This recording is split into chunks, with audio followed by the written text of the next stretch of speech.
जय हिंद दोस्तों, जय भारत, जय जय गरवी गुजरात। आज मित्रों वनरक्षक फॉरेस्ट बीटगार्ड ना आंदोलन आज 10:30 शुरुआत थाय छे त्यारे एना समर्थन में बे शब्दों कहूं।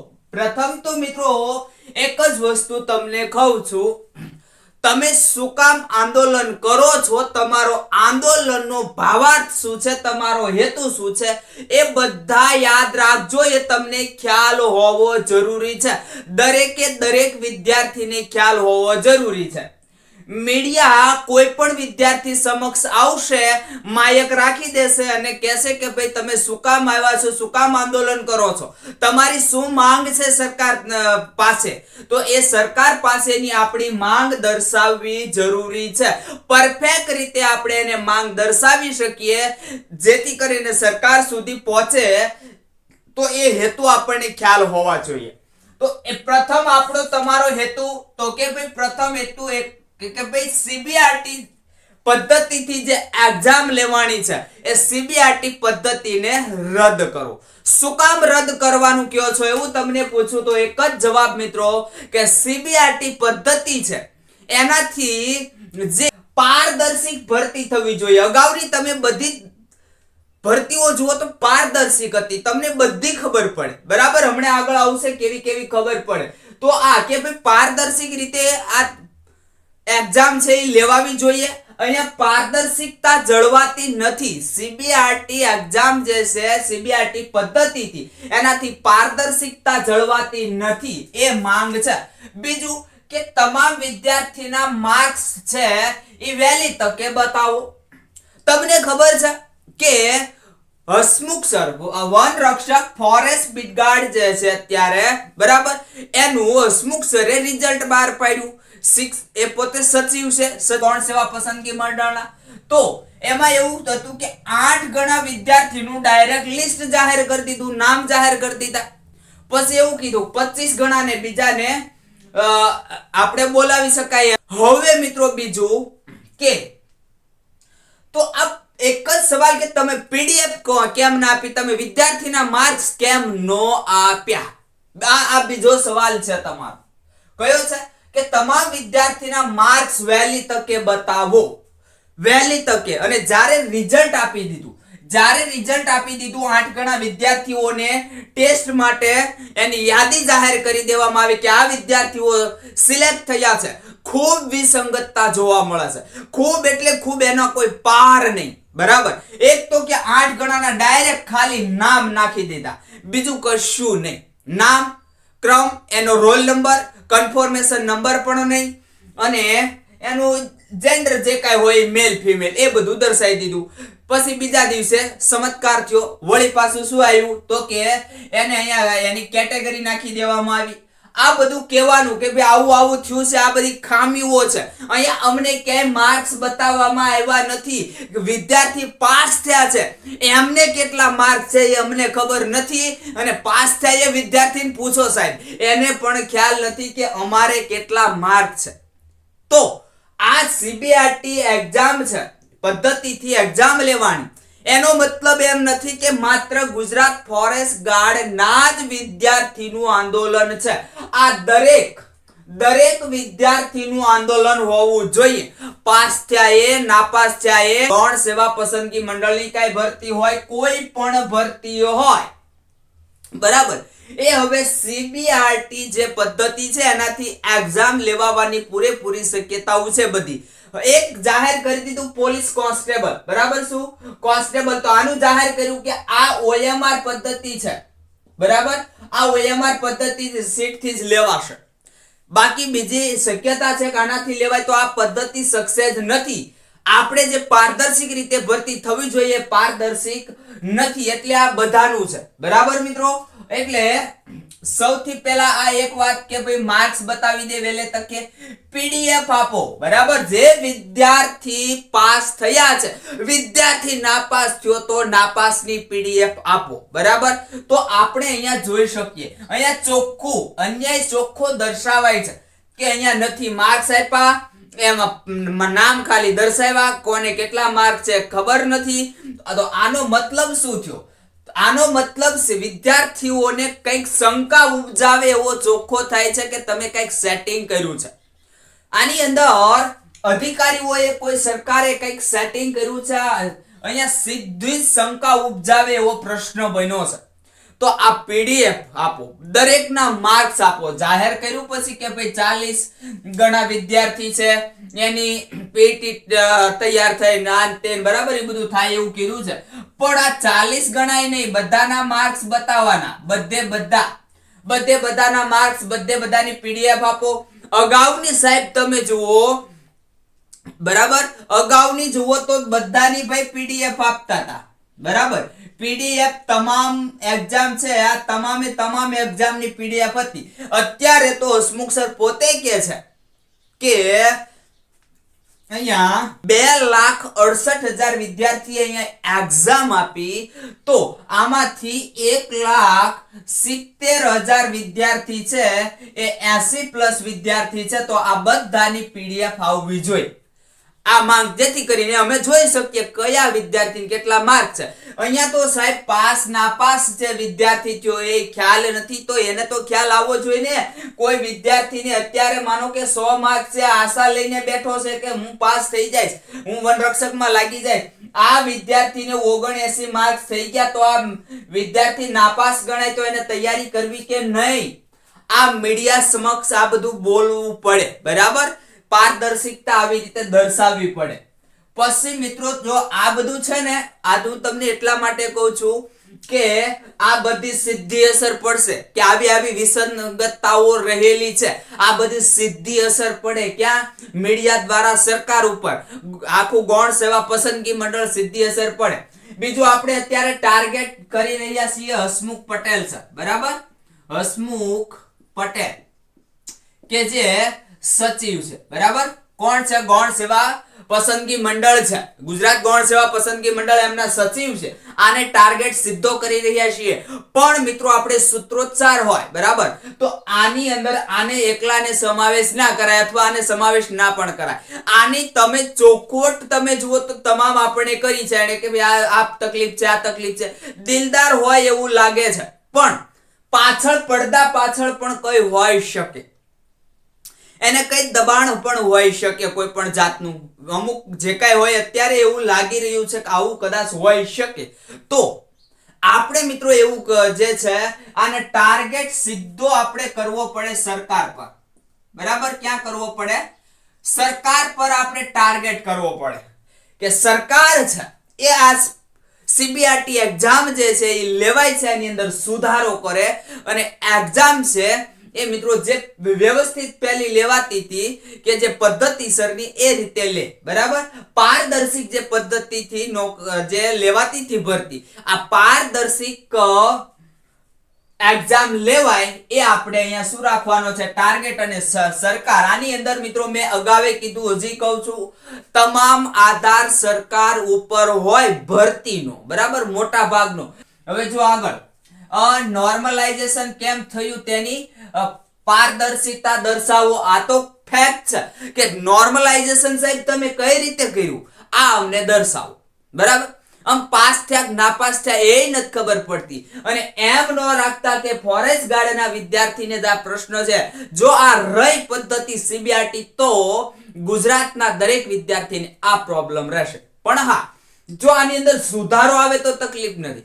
કેન્દ્ર સરકાર જે છે સીબીઆરટી પદ્ધતિથી એક્ઝામ લે છે, પારદર્શી. ભલે પીડીએફ વિદ્યાર્થીને નથી આપતા, પણ એની અંદર છે ને પાર્ટ હોય કે ભાઈ ચાલો પાર્ટ એ બરાબર, પાર્ટ બી, પાર્ટ સી જે કઈ હોય, તો અહીંયા દર્શાવેલું હોય કે ભાઈ આની અંદર તમારે ગણિત છે તો ગણિતની અંદર તમારે આટલા પ્રશ્ન ખોટા, આટલા પ્રશ્ન સાચા. તમારી જે ગણતરી છે એ મુજબ તો કે ભાઈ અહીંયા 20 થયા. અમે નોર્મલાઇઝેશન કર્યું તો નોર્મલાઇઝેશન અમારી ગણતરી મુજબ તો કે ભાઈ તમારે 25 માર્ક થાય છે. અહીંયા તમારે આ વિભાગની અંદર આટલા પ્રશ્નો સાચા પડ્યા અને આટલા ખોટા પડ્યા, એના હિસાબે તમારે આટલા માર્ક્સ વધ્યા. આવી પારદર્શિક પદ્ધતિ છે આની. તો આવી પદ્ધતિથી થઈ તો તકલીફ નથી, પણ જો આ પદ્ધતિ અપનાવી ના શકી સરકાર, તો આ ખોટું છે. સીધું લિસ્ટ આપી દો અને સીધા 25 ગણા બોલાવાનું કરો, 40 ગણા બોલાવાનું કરો તો આ એકદમ વિદ્યાર્થીની અંદર દ્વિધા ઉત્પન્ન થાય એવી મિત્રો વાત છે, બરાબર. અને પછી એમ કહેવાય કે વાયદા પર વાયદા ચોકલેટું, બરાબર. ત્યારબાદ જગ્યામાં વધારો કરો. જગ્યામાં વધારો હસમુખ સરને કહેવાનું નથી, બરાબર. હસમુખ સરને કહેવાથી જગ્યામાં વધારો ના થાય. તમે એમ તો દરેક જિલ્લાની અંદર આવેદન પત્રો આપ્યા છે, બરાબર, પણ સીધો ત્યાં ટાર્ગેટ કરવો પડે અહીંયા સરકારને. આ સરકાર તો કે મુળુભાઈ બેરા આપણા શું છે તો કે વન અને પર્યાવરણ મંત્રી, બરાબર. વન પ્લસ પર્યાવરણ મંત્રી, વન અને પર્યાવરણ મંત્રી છે. આને ટાર્ગેટ કરવા પડે કે અમારી જગ્યાની અંદર વધારો કર દો, બરાબર. પછી આપણા ગૃહમંત્રી કોણ છે? હર્ષ સંઘવી સાહેબ, બરાબર. હર્ષ સંઘવી, આ હર્ષ સંઘવી સાહેબ છે, એમને ટાર્ગેટ કરો. પછી તો કે અહીંયા આપણા પટેલ સાહેબ, ભૂપેન્દ્રભાઈ પટેલ, બરાબર. પટેલ સાહેબ, આમને આ બધા સુધી રિક્વેસ્ટ પહોંચાડવી પડે. એની સાથે પાછળ રિક્વેસ્ટ પહોંચે અને એમને યોગ્ય લાગે તો સરકાર છે એ સરકારની પાસે કમિટી ભરાય અને અહીંયા નિર્ણય લેવામાં આવે તો આપણી એક જગ્યા વધારાનો છે 1200. હવે 1200 જગ્યામાં તમે એમ કહો કે ભાઈ આ જગ્યા છે એ અત્યારે આપણે માંગણી કરી શકીએ ના કરી શકીએ? માંગણી કરી શકાય, પણ આ વધારવું ઘટાડવું ઘટે તો નહીં, પણ આની અંદર વધારવી જગ્યા કે ના વધારવી એ સરકાર નિર્ણય લે અને સરકાર નિર્ણય આપે કે ભાઈ ચાલો અમને વાત યોગ્ય લાગે છે કે અત્યારે 823 જગ્યા છે, 823 જગ્યા છે. છેલ્લા 3 વર્ષથી એક્ઝામ નથી લેવાની, બરાબર. 3 વર્ષથી આ ફોરેસ્ટની ભરતી નથી આવી, તો આની અંદર જગ્યામાં વધારો કરી શકાય. અમે તમને 1200 જગ્યા કરી દઈએ છે તો જાહેરાત કરે અને આની અંદર જગ્યાની અંદર પ્લસ થઈ શકે. આ કોણ કરી શકે? તો કોઈ સરકાર કરી શકે, આ કોઈ અધિકારી કરી શકે નહીં. તમે જુઓ, સરકાર બધી પરીક્ષાની જાહેરાત સરકાર કરતી હોય છે, એટલે આપણે અહીંયા સંદેશ પહોંચાડવો પડશે. મુળુભાઈ બેરા છે, સંઘવી છે અને પટેલ સાહેબ છે, મેં કીધું એમ ભૂપેન્દ્રભાઈ પટેલ, એ જ આની અંદર જગ્યાની અંદર વધારો કરી શકે.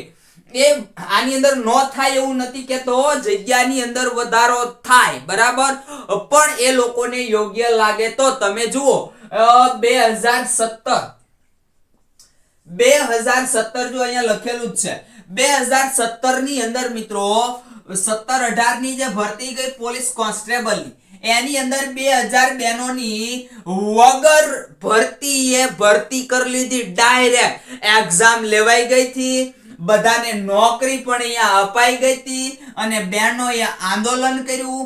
આંદોલન એનું સફળ ગયું અને સફળ આંદોલનને કારણે 2000 બહેનોને નોકરી આપી દેવામાં આવી હતી. આ જોઈ લેજો.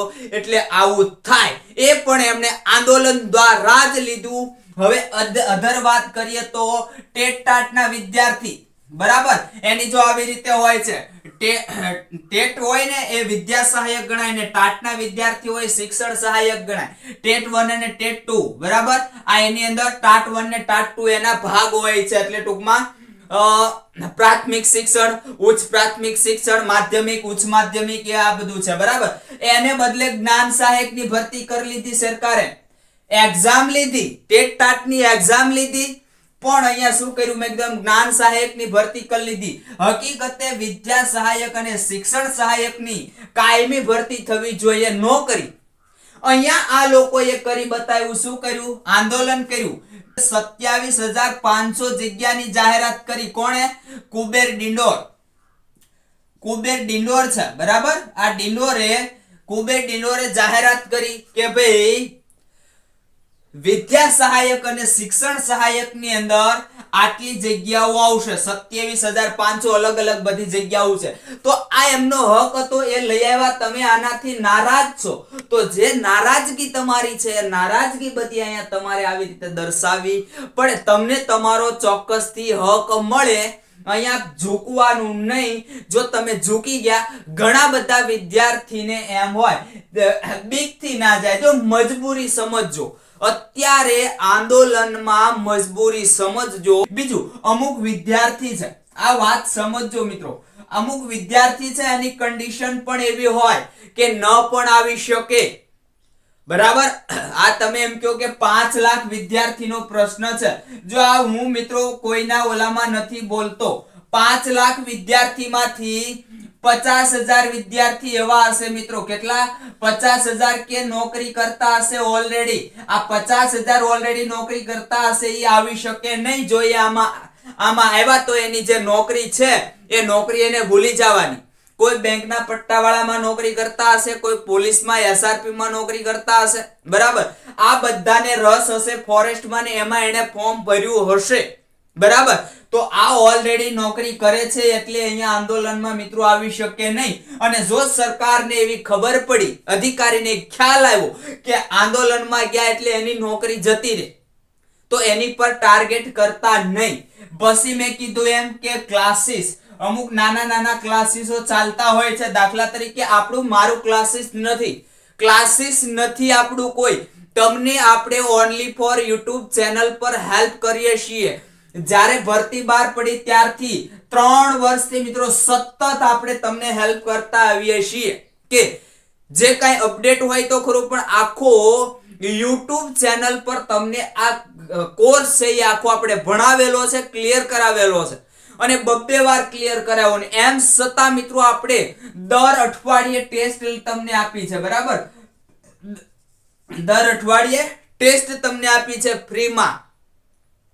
તો અહીંયા આ મિત્રો તમને સપોર્ટ કરવાના કારણે જ બધું કરેલું છે. આપણે મેં કીધું એમ કોઈ ક્લાસીસ ચાલતું નથી. બરાબર, પછી અમુક વિદ્યાર્થીનું આ પણ સમજજો. બરાબર, કે ભાઈ પેમેન્ટ, પૈસા, અમુક વિદ્યાર્થી મિત્રો એવા છે કે એને એના સ્થાનેથી ગાંધીનગર આવવા, ત્યાં રહેવા, એની આગળ સુવિધાની, પૈસાની સુવિધા નહીં હોય બિચારા આગળ. બરાબર, અહીંયા તમે જાવ એટલે 1 દિવસ, 2 દિવસ, 3 દિવસ, 4 દિવસ, 5 દિવસ, 6 દિવસ, 7 દિવસ, 8 દિવસ, આવી રીતે 10 દિવસ પણ મિત્રો તમારી માંગ માટે જતા રહે. તમારી માંગ મળે ત્યાં સુધી તમારે ત્યાં રોકાવું પડે. તમારે માંગ તમારી સતત શરૂ રાખવી પડે. તો મિત્રો આનું જે છે એ નિરાકરણ આવે. અને આ વિદ્યાર્થી પાસે મિત્રો આવી કન્ડિશન ન પણ હોય તો આને હેલ્પ કરો તો સારી વાત છે. નહીતર આની કન્ડિશન સમજજો કે ભાઈ આ વિદ્યાર્થી જે છે એની કન્ડિશન સારી નથી. ભલે ના આવી શકે, પણ તમે ઘરે બેઠા બેઠા સોશિયલ મીડિયા દ્વારા તો સપોર્ટ કરી શકો છો.